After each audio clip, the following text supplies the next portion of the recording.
जय हिंद साथियों, welcome to नेमा स्टडी। जी हाँ दोस्तों, जैसा कि आपको पता है कि जो वर्ग 2 एमपी टेट की परीक्षा हुई है और वो अभी अभी समाप्त हुई है, जिसकी आंसर की आना अभी बाकी है और सभी लोग इस चीज का इंतजार कर रहे हैं कि कब आंसर की आए और हम अपने उत्तरों को देख सकें जो हमने टिक किए थे कि वास्तव में वो उत्तर सही हैं या नहीं है। तो दोस्तों, हम आपको बता दें कि जल्द ही 2-3-4 दिन में ये आंसर की आने वाली है, लेकिन आंसर की आने वाली इससे काम नहीं चलेगा। देखो, जिनके नंबर मान के चलो कि 100 नंबर आए हैं और अगर 102 या 103 पे लिस्ट गिरती है तो उनके लिए 1-2 नंबर का बहुत बड़ा जो है महत्व होता है। तो उन सभी विद्यार्थियों से मैं कहने वाला हूं कि आप जो आंसर की है वो जल्द ही साइट पे मतलब मिल जाएगी व्यापम वाली और जल्द ही अपलोड होने वाली है। तो आपको क्या करना है, सबसे पहले वो मैं बता रहा हूं कि आपको पूरी आंसर की क्या है कि कुछ लोग आंसर की देखकर छोड़ देते हैं कि मैंने देख ली बस। आपको ऐसा नहीं करना है। आपको क्या करना है कि सबसे पहले एक एक क्वेश्चन का एनालिसिस करना है, उसका देखना है कि वास्तव में उत्तर मैंने जो लगाया था वो सही है या व्यापम जो बता रहा वो सही है। इसके बारे में आपको बहुत सर्च करना है और आपको बताना है, क्योंकि एक नंबर आपकी जिंदगी बदल सकता है। अगर मान के चलो कि आपके नंबर 109 हैं और कट ऑफ अगर 110 पे जा रहा है तो एक नंबर आपके लिए बहुत महत्वपूर्ण है। तो मैं तो उन सभी विद्यार्थियों से निवेदन करूंगा कि जिनने भी क्वालिफाई किया है वो सभी आंसर की रिलीज हो और आपको बहुत अच्छे से जो भी स्टूडेंट जिस सब्जेक्ट से जिसने भी एग्जाम दिया है वो उस आंसर की को अच्छे से देखें, सभी क्वेश्चन को देखें, क्या उत्तर है उसको देखें और अपनी पुस्तक में ढूंढने का प्रयास करें कि ये उत्तर सही है कि नहीं है। ठीक है, तो सबसे पहला जो प्रश्न है कि ये जो आंसर की है वो कब तक रिलीज हो जाएगी, तो वो हो जाएगी 2-3-4 दिन में। ठीक है, अब आपको तैयार रहना है इसके लिए। अब दूसरा प्रश्न आता है कि आपत्ति कैसे लगाएं। ठीक है, अब आपत्ति आपको लगाना है तो मैं उसका प्रोफार्मा आपको बता दे रहा हूं कि आपत्ति कैसे लगाना है और व्यापम के पते पर आपको भेजना है। ठीक है, क्योंकि ऑनलाइन नहीं भेजना है, ऑफलाइन जाता है। जो आपत्ति ऑफलाइन जाएगी, क्योंकि वर्ग 1 में आपत्ति लगाई हुई थी लोगों ने और लिफाफे में रखकर उन्होंने व्यापम के पते पर भेजी। ठीक है, तो आपको इसी तरह से कुछ करना है कि जो हम जिन प्रश्नों पर आपत्ति लगा रहे हैं उनका सबसे पहले तो क्या होना चाहिए, हमारे पास सबूत होना चाहिए कि इन प्रश्नों पर हमें आपत्ति है और मैंने इस पर टिक किया था और व्यापम ने ये उत्तर बताया है। तो ये चीज आपको देखनी है ना। सबसे पहले आप कलेक्शन करेंगे उन प्रश्नों का जो आपको गलत लग रहे हैं। सबसे पहली बात है ना, उनका कलेक्शन करें, कॉपी में लिखें और फिर उसके बाद उसके उत्तर देखें और उत्तर देखें तो बिल्कुल प्रूफ के साथ कि हाँ इस पुस्तक में कोई भी पुस्तक हो उस पुस्तक की आपको फोटोकॉपी, नाम, सारी चीजें वो है सबूत के रूप में चाहिए कि इस पुस्तक के माध्यम से मैंने इस जो उत्तर है इसको गलत बताया। ठीक है, तो क्योंकि व्यापम क्या मांगता है, सबूत मांगता है, तभी उस पर विचार करेगा। तो ये चीज आपको ध्यान रखनी। अब हम दोस्तों आपको बता रहे हैं कि आपत्ति का जो प्रोफार्मा है कि किस प्रकार से आपत्ति में आपको प्रश्न संख्या दर्ज करना है, किस प्रकार से आपको प्रश्न के बारे में लिखना है, कैसे आपको रोल नंबर लिखना है, सारी चीजें मैं आपको बता दे रहा हूं। उस हिसाब से आपको पूरा कलेक्शन करके लिफाफे में रख के और आपत्ति लगानी है। और हाँ, ज्यादा से ज्यादा लोग आपत्ति लगाएंगे तभी उस पर विचार होगा। तो मेरा तो निवेदन है कि वो सभी विद्यार्थी लगाएं जिनको जो क्वालिफाई हुए हैं, क्योंकि अगर आपके 1-2 नंबर या 3 नंबर बढ़ते हैं तो हो सकता है कि आपकी जिंदगी में वो नंबर आपके लिए एक उज्जवल बनकर आए। इसलिए आपको बिल्कुल शांत नहीं रहना है और सभी लोग जो है इसमें लगाना है आपत्ति।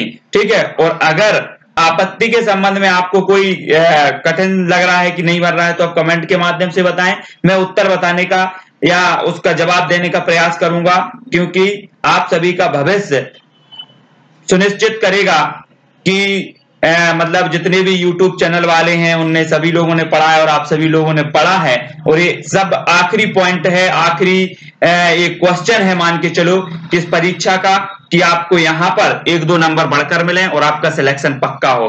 ठीक है, तो अब देखते हैं वो प्रोफार्मा के बारे में। जी हाँ दोस्तों, ये वो प्रोफार्मा है जिसके माध्यम से आपको क्या लगाना है, आपत्ति लगाना। आप देख रहे होंगे यहाँ पर कि प्रश्नों आदर्श उत्तरों पर आपत्ति हेतु अभ्यावेदन, है ना, ये जो नियम दिया है और नोट दिया है कि यह प्रपत्र केवल परीक्षार्थियों द्वारा ही भरकर निर्धारित समयावधि तक मंडल कार्यालय में उपलब्ध कराने पर विचार क्षेत्र में लिया जाएगा। ठीक है, और इसमें जो एक चीज और बता दें कि जब से जो है आंसर शीट रिलीज होती है उसके 7 दिन तक ही समयावधि रहती है आपत्ति लगाने की। तो ये चीज आप ध्यान रखना है। ठीक है, यहाँ पर आपको क्या परीक्षा का नाम दिया है, तो माध्यमिक शिक्षक पात्रता परीक्षा 2018 डालनी है। परीक्षा का दिनांक, तो यहाँ पर जो जिस शिफ्ट में आपने जिस दिनांक में पेपर दिया है वो डालना है, और यहाँ पर आपको अनुक्रमांक डालना है। ठीक है, तो ये चीज आपको ध्यान रखें।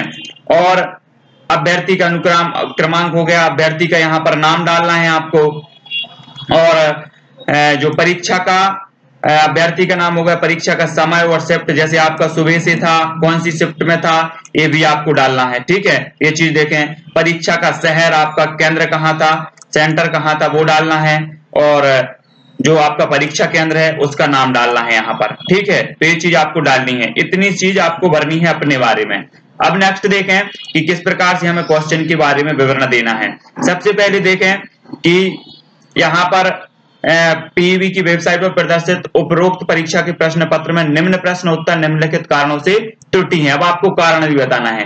देखो, जैसे यहाँ पर दिया है क्या, मान के चलो कि प्रोफार्मा हिंदी साहित्य का वर्ग 1 का है, आपको इसी के अनुसार देना है। ठीक है, वर्ग 2 में यहाँ दिया है क्रमांक, यहाँ क्रमांक आपको डालना है कि 1। फिर यहाँ पर विषय डालना है कि किस विषय से संबंधित है, हिंदी साहित्य से संबंधित है, बाल विकास से संबंधित है ना, या जो भी आपका सब्जेक्ट हो वो सब्जेक्ट डालना जिससे संबंधित क्वेश्चन है। और यहाँ पर प्रश्न क्रमांक आपको डालना है। फिर प्रश्न में त्रुटि का विवरण देना है कि किस प्रकार की त्रुटि है। जैसे यहाँ पर लिखा कि भाषा शब्द किस धातु से बना है, इस संबंध में जो है त्रुटि है, तो प्रश्न में का त्रुटि का विवरण आपको देना है। आदर्श कुंजी में प्रदर्शित उत्तर, जो उत्तर प्रदर्शित किया है काय में, व्यापम ने, वो चीज आपको लिखना है कि इस प्रश्न का व्यापम ने ए उत्तर दिया है और आपके अनुसार क्या उत्तर है वो यहां पर लिखना है। अभ्यर्थी के अनुसार उत्तर तो आप यहां लिखेंगे। ठीक है, अब प्रश्न उत्तर के समर्थन में प्रस्तुत दस्तावेज का विवरण। अब आपको यहाँ पर दस्तावेज का विवरण देना है। जैसे यहाँ पर दिया कि कौटिल्य सक्सेस मंत्रा सामान्य हिंदी, ये पुस्तक का नाम है, पृष्ठ क्रमांक 15 पर दिया है।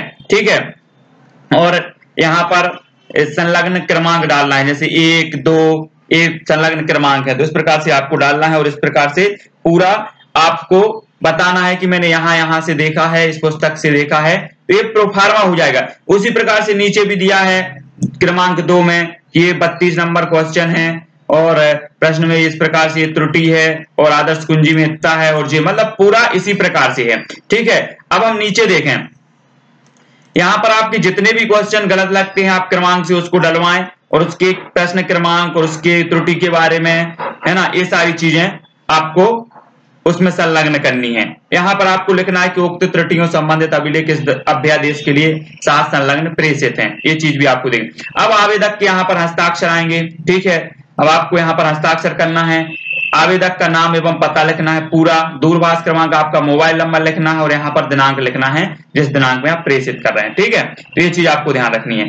अब नेक्स्ट हम देखें इसके बारे में कि ये चीज आपको संलग्न, जो हमने ऊपर संलग्न लिखा था ना कि संलग्न 1 संलग्न 2, वैसे ही हमने पहले प्रश्न के बारे में संलग्न किया। ये प्रश्न का जो है हमने कहां से लिया था, कौटिल्य से, तो उसकी हमने फोटो निकाली, उसका हमने पूरा संलग्न 1 में ये दिया कि ये यहाँ पर प्रश्न का उत्तर ये दिया है। ठीक है, वैसे ही 2 का निकाला प्रश्न क्रमांक 2 का, तो यहाँ पर संलग्न क्रमांक 2 आ गया। उसी प्रकार से संलग्न क्रमांक 3 है, इसका भी हमने उत्तर दिया। इस प्रकार से आपको पूरा प्रूफ सहित संलग्न करके आपको लिफाफे में व्यापम के पते पर भेजना है और ज्यादा से ज्यादा लोग इस पर भेजें, तभी इस पर विचार होता है। तो दोस्तों सभी को, जो भी जितने व्हाट्सएप ग्रुप से जुड़े हैं वो उन ग्रुपों में उन प्रश्नों को ओपन करें जो आपको गलत लगते हैं। सारे लोग ओपन करेंगे तो प्रश्न समझ में आएंगे कि कौन कौन वास्तव में गलत प्रश्न हुए हैं, और ज्यादा लोग करेंगे तो ज्यादा प्रश्नों के बारे में चर्चाएं होंगी। तो आपसे निवेदन करूंगा कि इस प्रकार से आपत्ति लगाएं और जो भी समस्या हो कमेंट के माध्यम से बताएं। चैनल को सब्सक्राइब कर लें। जय हिंद।